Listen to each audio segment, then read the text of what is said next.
മന്ത്ര TV world ന്യൂസിലേക്ക് സ്വാഗതം. ആദ്യം പ്രധാന വാർത്തകൾ. GST ഗൾഫ് സ്വർണ്ണവില കൂടുതൽ ആകർഷകമായി. ഈസ ടൗൺ വിദ്യാഭ്യാസ മേഖലയിലേക്ക് പുതിയ പാത തുറന്നു. ഒമാനിൽ ഇന്ധനവിലയിൽ കുറവ്. കൗതുകവും ആവേശമുണർത്തി ഫ്ലൈബോട്ട് പ്രദർശനം. ശന്തനു നാരായണും വിവേക് മൂർത്തിക്കും ഗ്രേറ്റ് ഇമിഗ്രൻസ് ബഹുമതി. വാർത്തകൾ വിശദമായി.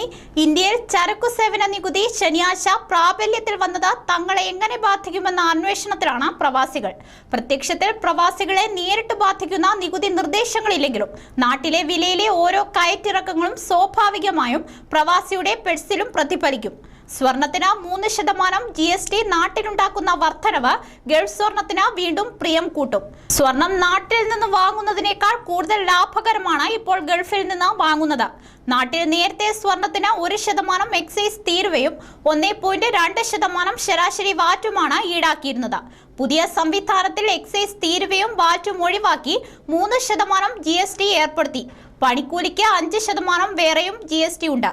കേരളത്തിൽ പണിക്കൂലി അടക്കം ആഭരണത്തിന് GST വന്ന ശേഷമുള്ള വർധനവ് 1.6%.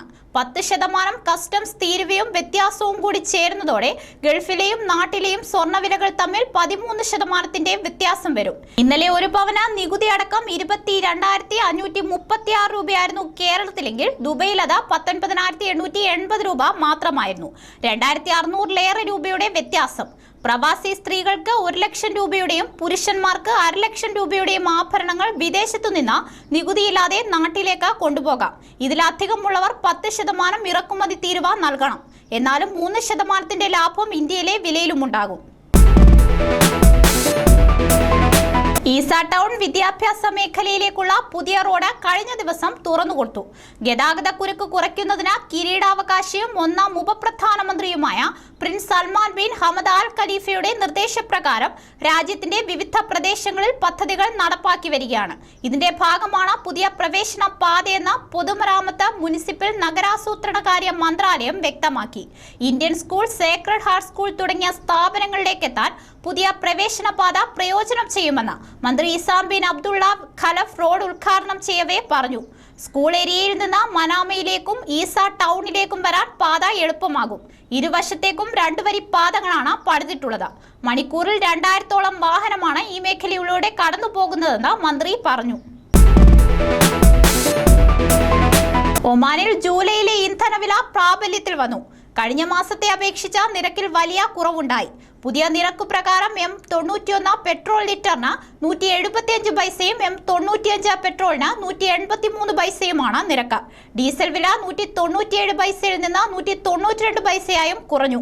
പരിഷ്കരിച്ച നിരക്കുകൾ ഇന്നലെ അർദ്ധരാത്രി മുതൽ പ്രാബല്യത്തിൽ വന്നു. ജൂണിൽ M91 പെട്രോൾ ലിറ്ററിന് 180 പൈസയും M95 പെട്രോളിന് 191 പൈസയുമായിരുന്നു നിരക്ക്.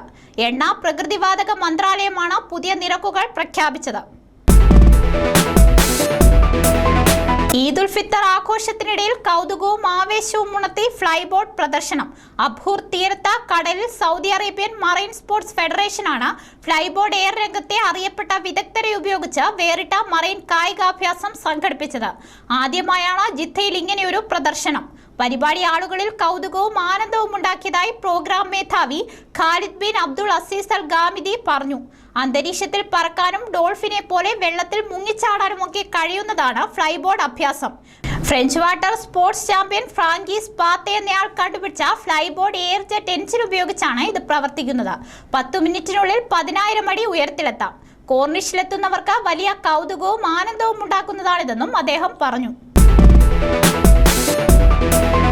യുഎസ് സ്വാതന്ത്ര്യ ദിനമായ ജൂലൈ 4-ന് രാഷ്ട്രം ഗ്രേറ്റ് ഇമിഗ്രൻസ് ബഹുമതി നൽകി ആദരിക്കുന്നവരിൽ ഇത്തവണ 2 ഇന്ത്യൻ വംശജരും അഡോബ് മേധാവി ശന്തനു നാരായണും മുൻ സർജൻ ജനറൽ വിവേക് മൂർത്തിയുമാണ് ഉന്നത ബഹുമതിക്ക് അർഹരായത്. സർജൻ ജനറലായി 2014 നിയമിക്കപ്പെട്ട വിവേക് മൂർത്തി ആ തസ്തികയിലെത്തിയ ആദ്യ ഇന്ത്യക്കാരനായിരുന്നു. എന്നാൽ ട്രംപ് സർക്കാർ അദ്ദേഹത്തെ പിരിച്ചുവിട്ടു. ഫൈസർ ബോർഡ് ഓഫ് ഡയറക്ടേഴ്സ് അംഗം കൂടിയായ ശന്തനു നാരായൺ കഴിഞ്ഞ ദിവസം US സന്ദർശിച്ച പ്രധാനമന്ത്രി നരേന്ദ്രമോദിയുമായി കൂടിക്കാഴ്ച നടത്തിയ പ്രമുഖ CEOമാരിൽ ഒരാളായിരുന്നു. തിരഞ്ഞെടുക്കപ്പെട്ട 38 കുടിയേറ്റക്കാർക്കാണ് ഇക്കുറി ഗ്രേറ്റ് ഇമിഗ്രൻസ് ബഹുമതി നൽകുന്നത്. ഇതോടെ ഇന്നത്തെ വേൾഡ് ന്യൂസ് പൂർണ്ണമാവുന്നു. നമസ്കാരം.